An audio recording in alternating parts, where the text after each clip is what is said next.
Ano Penteado. Vamos falar sobre as indicações do presidente Lula para a PGR e o STF. Eu converso com Fábio Kersh, doutor em ciência política pela USP e professor da Unirio. Professor, muito boa noite, obrigado pela presença. Obrigado, Luciano. É um prazer estar aqui com você e com a sua audiência.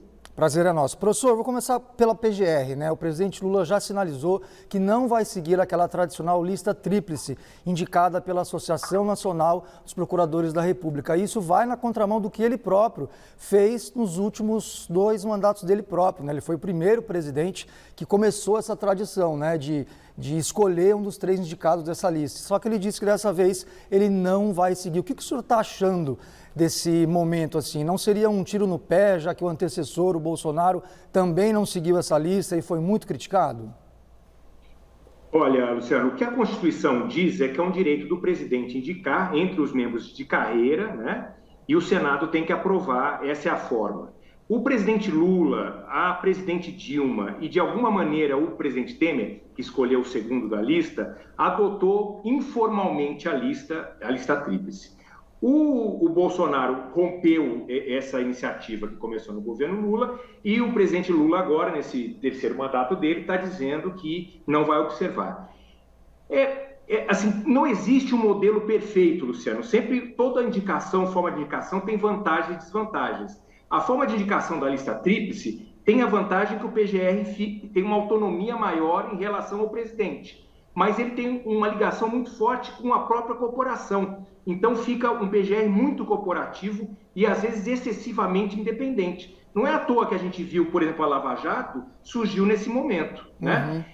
E, em contrapartida, essa forma de indicação que o presidente indica também tem a vantagem que, de alguma maneira, esse procurador-geral, vamos dizer assim, ele tem que prestar contas à sociedade e aos políticos, mas tem a desvantagem de ele ter alguma ligação com o presidente. Então, tem vantagens e desvantagens. Agora, o que é importante? Primeiro, o presidente Lula não está cometendo nenhuma ilegalidade, era uma coisa informal. E segundo, que obviamente o Lula está reagindo, vamos dizer assim, a um certo trauma que a Lava Jato causou. A gente não pode esquecer que o Janot foi uma indicação por lista tríplice e foi muito duro com o governo, né?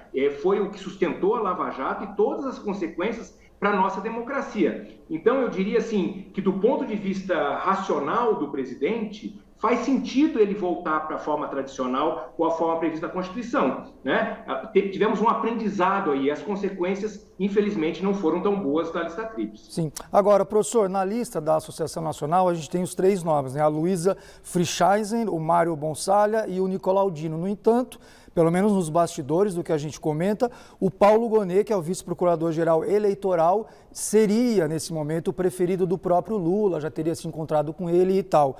Como é que o senhor vê esses nomes? Olha, a lista tríplice é feita pela Associação dos Procuradores. Primeiro, a gente tem que lembrar o seguinte: o Procurador-Geral da República ele é chefe do Ministério Público da União, né? E ele é presidente do Conselho Nacional do Ministério Público. Essa lista é uma lista votada somente pelos procuradores da República. Ela exclui os procuradores federais do trabalho, os procuradores militares. São só 1.200 procuradores que votam no Procurador-Geral da República. Então, não é uma lista tão ampla assim, né? Não contempla toda a categoria, né? Todo o Ministério Público.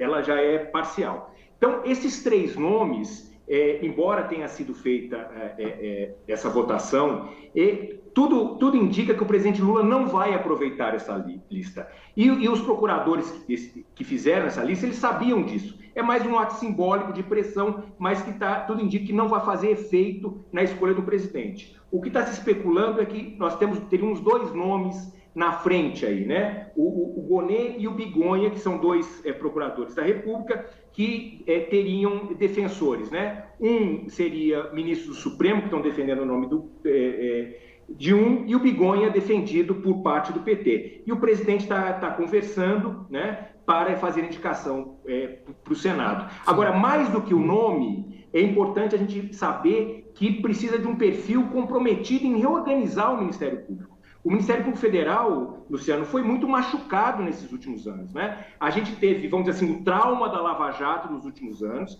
que teve, infelizmente, consequências muito ruins para a democracia, e a gente teve também o Aras, que foi considerado omisso num momento tão delicado da nossa vida pública, né? Da questão da Covid, etc.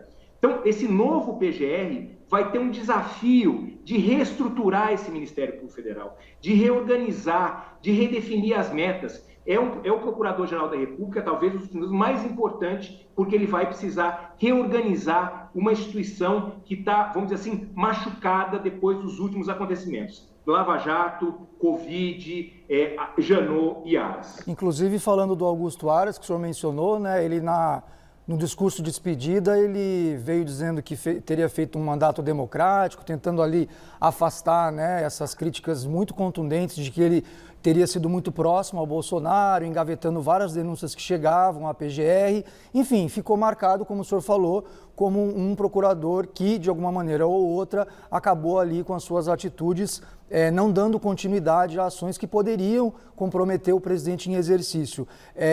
Vai nesse caminho o seu entendimento? Quer dizer, o próximo PGR vai ter que ter esse perfil mais distante, digamos assim, historicamente, da figura do presidente Lula?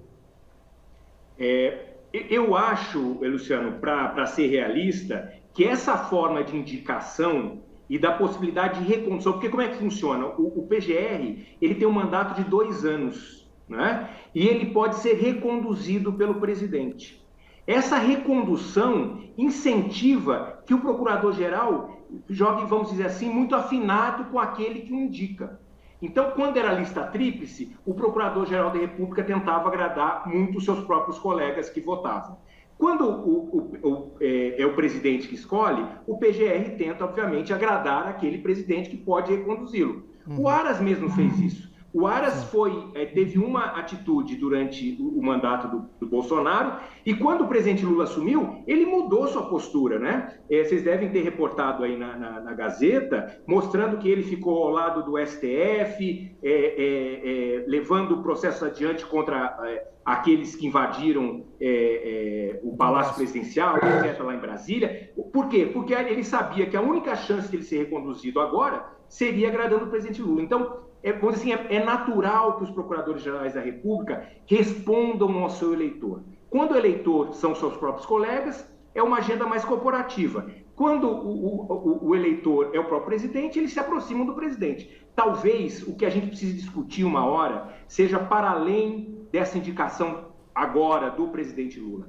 É indicar se esse formato de PGR, de possibilidade de recondução, esse mandato de 2 anos, essa possibilidade do PGR eventualmente se transformar, por exemplo, no ministro do Supremo, é a maneira mais eficiente. Talvez a gente pudesse rediscutir esses mecanismos, incentivando um PGR que fosse responsável. Um PGR não pode ser responsável, o PGR não pode sair acusando um presidente, vamos dizer assim, de uma maneira irresponsável, mas também não pode se submeter ao presidente. Então, talvez algumas mexidas aí na regra de indicação ajudasse a gente a equilibrar um PGR equilibrado, né, que também não fosse um franco atirador, mas que também não ficasse excessivamente ligado ao presidente. Professor, temos alguns minutos ainda, mas rapidamente queria abordar a questão agora do próprio Supremo que o senhor mencionou, não é? A ministra Rosa Weber já se aposentou com 75 anos e abre-se a vaga agora para a indicação do presidente Lula. Muito se fala sobre o nome do Flávio Dino, também se fala sobre o nome do Jorge Messias, que é o AGU, advogado-geral da União. Só que está tendo uma pressão por fora ali, por parte da sociedade, alas dentro do PT, para que o presidente Lula indicasse, por exemplo, uma mulher, por exemplo, uma mulher negra, enfim. Estão tendo pressões, digamos assim, de fora, não é? Como é que o senhor tem visto essa movimentação? O nome do Flávio Dino, no meio dessas questões, dessas pressões por fora e no contexto da indicação recente do Cristiano Zanin, que foi o próprio advogado do Lula e que até tomou algumas atitudes consideradas não tão progressistas assim. Teve gente também dentro do PT que ficou ali, né, um pouco ressabiado, mas agora parece que ele tem tomado as decisões que vão mais de encontro ao que o partido espera. Como é que o senhor tem visto tudo isso? Olha, eu acho que é normal várias forças sociais se mobilizarem para tentar indicar os seus nomes. Isso não é inédito, já aconteceu outras vezes. Há uma pressão, nesse caso específico, para que uma mulher, e de preferência uma mulher negra, substitua a ministra Rosa Weber. Faz sentido, é legítimo, né? O presidente Lula e o próprio PT têm uma ligação, um compromisso com esse tipo de luta. Agora, como a gente falou no começo, o presidente Lula, eu diria que ficou um pouco traumatizado com os últimos acontecimentos dos últimos anos. Eu acho que ele quer alguém ali de confiança, né, para que não se cometam excessos no STF. Então, por isso que, embora essa seja uma pauta importante para o governo parece, né, o que a imprensa está trazendo, está levando em consideração outros nomes, né, e parece que são favoritos. O que eu acho importante, para a gente juntar, inclusive, essa discussão do STF com o PGR... para encerrar, professor. Pode encerrar. É que, na verdade, eu acho que o presidente Lula está pensando num conjunto.